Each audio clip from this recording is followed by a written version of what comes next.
Hello everyone, I have here the two stupidly rare Destiny armor sets from Mega Construx. These came out in 2017 and only showed up in a handful of stores in the world. It's really sad because the Destiny line, in my opinion, is the best stuff that Mega has made. Really just shows off their leadership in this scale. Well, I got them off eBay for not too much, like half the normal going price for them on the aftermarket, which is still really high. But let's take a closer look at these two. This guy is the centerpiece of the Future War Cult Titan Armory. Man, he looks good. Paint applications on this are nice and crisp for the scale, for the size, especially with that Future War Cult logo on the front, and also with the gold lining to the sides of the visor on the helmet. Very nice. Paint apps for the lower legs look very good. Got a couple paint apps for the lower arms. They're just normal, not bad, but not particularly amazing or anything. But the paint that they used in all places matches pretty well to the corresponding colors for the plastics where used. And they did a pretty decent job on this mark. Not the best, but I've certainly seen much worse. You know, this one just went on a little bit thick there and kind of had a little bit of sponging effect as the stamp came off, but it's not bad. Pretty decent opacity. Could have been a little bit brighter with the red at the base, I guess. Just a plain ghost for this guy, unfortunately. Same thing for the other set, but it's all about the figure and the accessories. So speaking of the accessories, this little stand is on the tricorn stand, you know, the tricorn base, but this makes for a great little display. I love the branding of it. I mean, it looks like something that you might expect to see actually in game, the way it's all presented up nicely. And they give you that alternate armor set. I'll show you that in just a second. The weapons are a hand cannon, unnamed, a auto rifle, unnamed, and then the Cure. The Cure is done really nicely here. I mean, yeah, you could have gotten a little bit more on this in the way of paint applications, but I mean, that Future War Cult logo is really, really small, and to get that level of detail is good. The paint apps on this are good. Yeah, that's definitely a nice thing there. Nice to get the options. Let's check out this armor, see how that changes things up. Gotta say, that does a pretty decent job of transforming the look of this character. It doesn't look like you just took off a few pieces. You know, from a distance, if you line this one up next to the standard version of it, you definitely see two distinct characters. Just the gold, you know, is common between them in large amounts, but otherwise they've done a pretty good job with this one as well. It's just not as spectacular as the first one, although this has more pieces that are equivalent to things that I personally used in Destiny 1 for a good amount of time on my Titan, which was my secondary character. I used a variant of that chest armor and, for a time, a variant of that helmet. So a little bit of personal connection there. The molding on that armor piece is not perfect. You know, it's just a little bit soft around the edges. It kind of looks like an older mold, like it's been used a lot or something. Could have been a little bit more crisp, but like I said, it's not bad, and it's definitely good to get the variety. I appreciate that. And the paint application for the black for the visor, the eye holes, that's pretty spot on for such a small little space where those are printed in. The Dead Orbit Hunter Armory got this female hunter with, again, very crisp paint applications or prints for the logos, the faction logos. So on the leg there, on the chest armor there, and also on this shoulder armor piece. Those look great. The head doesn't look as good. You know, you can see just how the white is kind of blotchy around the edges, and even has a little bit of black showing through. The little 3 marks on the front look pretty good. The kind of faux teeth almost look pretty good. The eyes went in there very well, the visor color. Around this side, looks better to me. You also got some print going across the top. Let me do it from here. I can just angle it back. Now that was stamped on there very nicely. Just a different technique. You know, it's very difficult to get things on these weird shapes on a mass-produced process.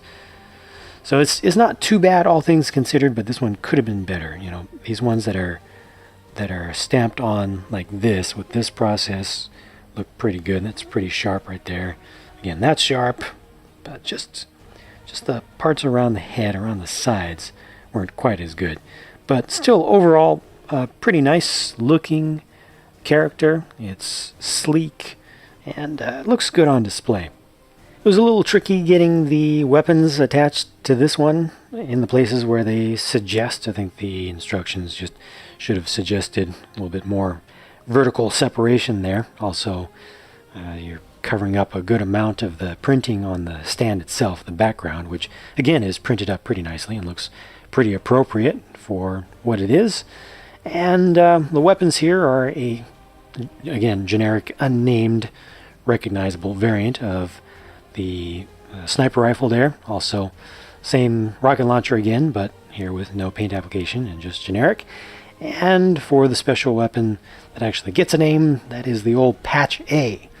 I have a feeling that I tried out Patch A back in the old shotgun meta days. I wasn't that much into shotguns, but I was resistant to them. But I eventually gave way, you know, rather than complaining that shotguns are overpowered, and played with them a little bit. But yeah, this is done pretty well. And for folks that actually used this shotgun, this would be a great one to get. I think that, again, for its scale, for its size, it's done up pretty nicely.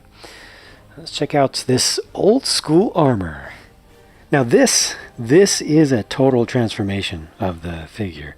You know, between the two variants of the Titan, you got some differences, some definite differences, but this looks like a different figure. And I think it's really clever that they put the band and clip piece over the left leg there to cover up the Dead Orbit logo. I mean, if you're not looking for it, you don't really notice it's even there at all. And that holds the knife, which is great, so it serves a practical purpose. It's not too obvious. The cloak on this one looks great. Look at that.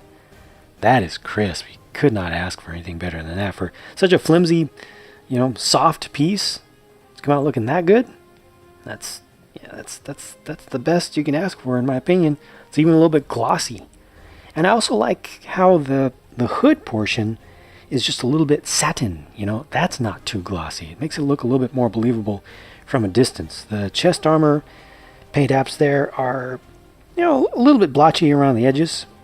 The helmet looks better, but from any kind of realistic distance, like I'm looking at this from about a foot away. You're much closer than that, and just to the naked eye, I don't see the blemishes very much. This looks very, very good.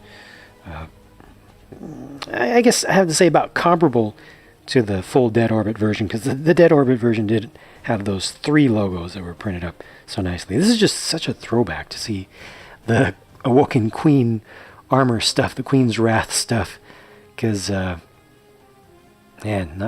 just not many people were playing any of that stuff for a long time during the days of Destiny 1. You know, when it first became available, yeah, everybody went out and got it and then kind of got over it. I personally only ever got just the cloak. That's it. So I have a little bit of nostalgic memory of that, although I eventually broke it down and never even wore it. I just held on to it. But yeah, good figure. And like I said, just very transformative to just swap out those handful of pieces. So if any of you were on the fence about buying either of these, I hope that this video has helped you out making a decision either way. I have to give congratulations also and thanks to the many people who looked at these online on Amazon and eBay and whatnot at their most ridiculous of prices earlier on and did not buy them and waited for prices to come down. The laws of supply and demand have responded favorably, and the prices have come down significantly, still much higher than the original retail prices, but that's completely understandable given how few of these were actually produced and, you know, distributed out. Hopefully these things will iron themselves out a little bit. Toy market on the whole continues to shrink, which is really, really rough. But hopefully Mega Construx will be able to make it through and continue to produce really good products, and hopefully, maybe produce fewer products that are more poised to sell and not push things out too hard, so they'll be able to keep inventory at reasonable levels and be able to actually distribute and deliver stuff to folks who want to buy it. So thanks for watching this video. Hope that you enjoyed it. I'll talk to you again soon.